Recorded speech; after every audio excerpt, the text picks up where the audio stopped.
PEGI 18.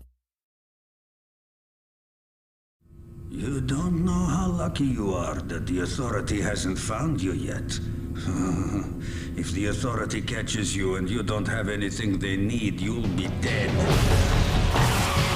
Rage is a first-person shooter foremost, but it's definitely got an adventure kind of exploration aspect. And it's not an RPG, but it's got that flavor and that feeling, and it's just much more in-depth than you'll ever get out of a normal first-person shooter. You know, you can kind of involve your mind in more than just your trigger finger.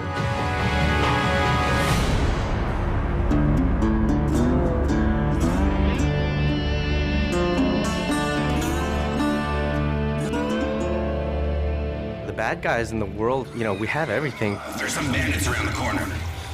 Do what you can. The bandits are considered to be more the violent settlers that aren't really economically inclined, but they have desires and needs.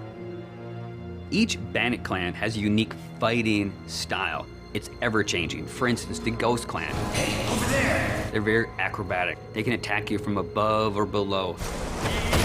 The Wasted Clan. What they lack in combat skills, they definitely make up for in personality. The Shrouded Clan, they've designed these remote control bomb cars that they use against you. We felt that with human type opponents, if you add personality to the fighting skills and add personality to the characters, it really makes the world more refreshing. We're losing this! But if you fight that enemy for 12 hours, I don't care how cool he was in hour 1, it's not going to be so cool in hour 12. So it's about mixing it up for the player. Not reinventing the rules, but give him something a little different around every corner, so that's what we strive to do. The Wasteland has a number of mutants. So there's a bit of mystery to where the mutants came from. Some people believe that the cosmic radiation in the impact winter affected human development.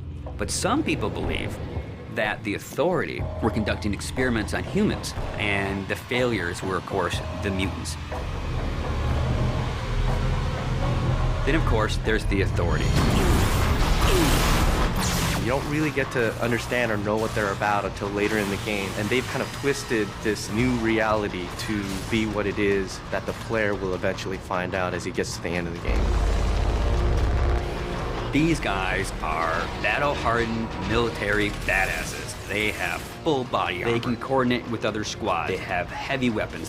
When you go from fighting mutants with sticks to bandits with pistols to facing off against the Authority, it's a different experience. These guys are tough, and they mean business.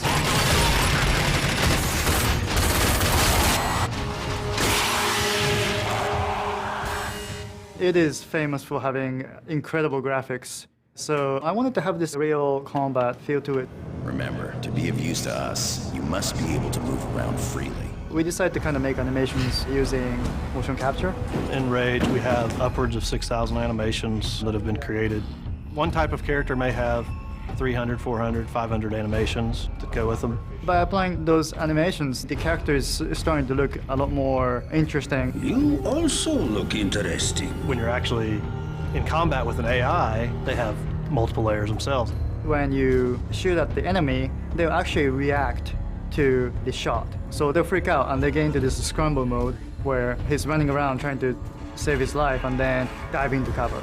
And this is not really scripted, it's just based on what you've done to the enemy, which will change the AI state, and then they will play these different state of animations. And you can interact with them at the time they're doing that, so it's not like they're just stuck in that particular animation. You can shoot them and kill them, and everything happens as you would expect. And all these things work seamlessly together to really make our AI stand out and feel like they're part of the world in a way that you haven't seen in a first-person shooter before. Well, enough with all that. When a player's interacting in a combat scenario, the important thing to do is give them choices. And there should never be a dead point when they're only thinking, oh, I'm just holding the trigger down to kill these guys.